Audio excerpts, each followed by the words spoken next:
opens in a Senate committee room where Senator Josh Hawley begins his questioning of DHS nominee Markwayne Mullin.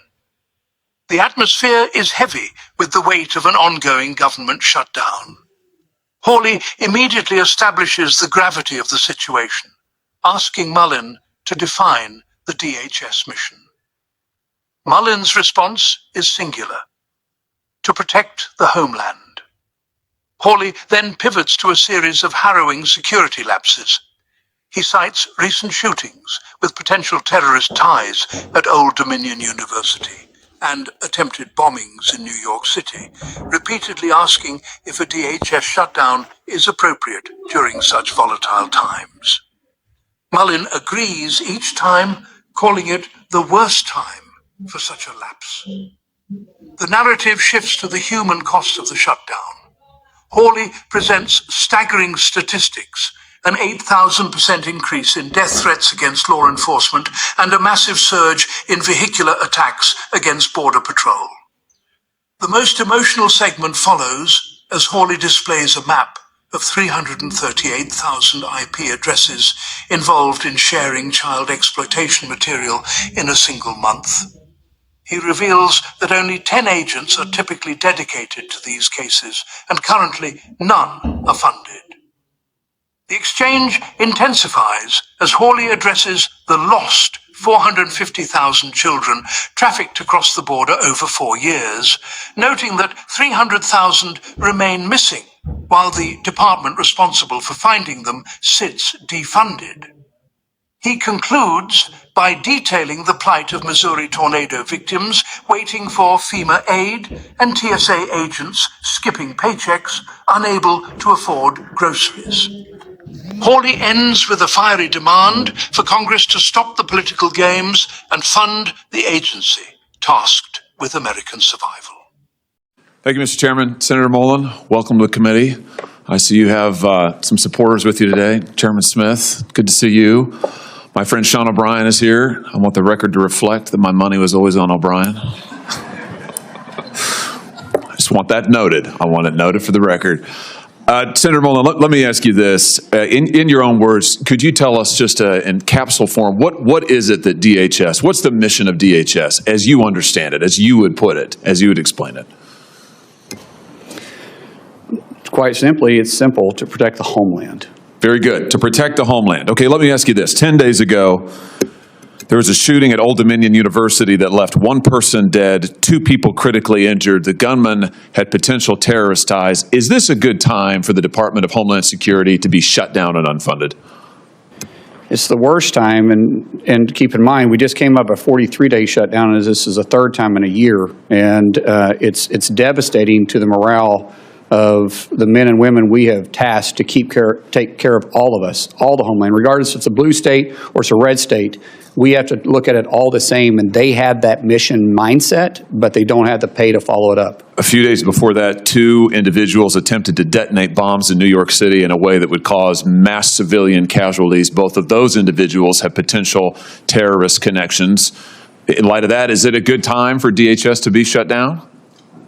Sir, I think with the current conditions, this is the worst time we could possibly do it. A few days before that, in Austin, Texas, 3 people were fatally shot outside of a bar there when a gunman opened fire in the early hours of a Sunday morning. That gunman also had potential terrorist ties, and yet DHS is shut down.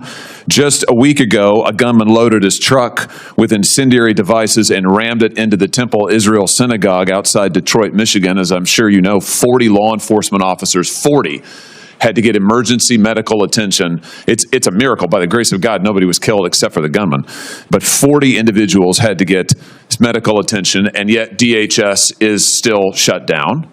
Let me just ask you this. Law enforcement dangers. I think I've got a poster that'll go up behind me here. In the last year alone, we have seen an 8,000% increase in death threats to law enforcement, a 1,300% increase in assaults, a 124% increase in vehicular attacks using a vehicle, against a CBP law enforcement. Now, in light of this, is it a good time for DHS to be shut down? Sir, it's a horrible time. Let's talk about children. Let's talk about the dangers to children. The National Center for Missing and Exploited Children estimates that there are 20.5 million reports of suspected online and child exploitation. That includes almost 20 million reports of child pornography, 546,300 reports of online enticement of children for sexual acts, and 27,000 reports of child sex trafficking. Is it a good time for DHS to be shut down? No, sir. Let me ask you if you've seen this poster that I'm about to put behind me. Have you ever seen this before, Senator? I don't believe so. There's no reason you should have. I was introduced to this material by Tim Tebow, the Heisman Trophy winner, who now spends a lot of his time trying to help work with child victims of sex abuse. This poster reflects every individual IP address in the United States in about a 1-month period that was sharing, distributing, posting, or trading child sex abuse material or child pornography of some form. You want to guess how many points there are on that map? It makes me sick. I have no idea. 338,000. That's just a 1-month period. Can you see any blue dots on that map, Senator Mullin? Yes, sir. Yeah, there's you got better eyes than I do. I mean, there's like very few of them. I'd be surprised if anybody in the audience could see them. The blue dots are the number of investigations that are open. Look at the red dots. 338,000. Look at the blue dots. You can hardly see them. Why would that be? Because in the best of times, the Department of Homeland Security has only 10 HSI agents who are fully dedicated to doing this. That's all Congress has given you. 10. Right now, none of those are funded. Is this a good time for the Department of Homeland Security to be shut down? I think any parent can look at that and it makes you sick, especially with teenage daughters like myself. That's scary. We have to focus on this. It's very scary. That's exactly right. I'm glad to hear you say that. The Biden administration and your predecessor in this role, Alejandro Mayorkas, lost track of 450,000 children who were trafficked across our border over a 4-year period. 450,000 children.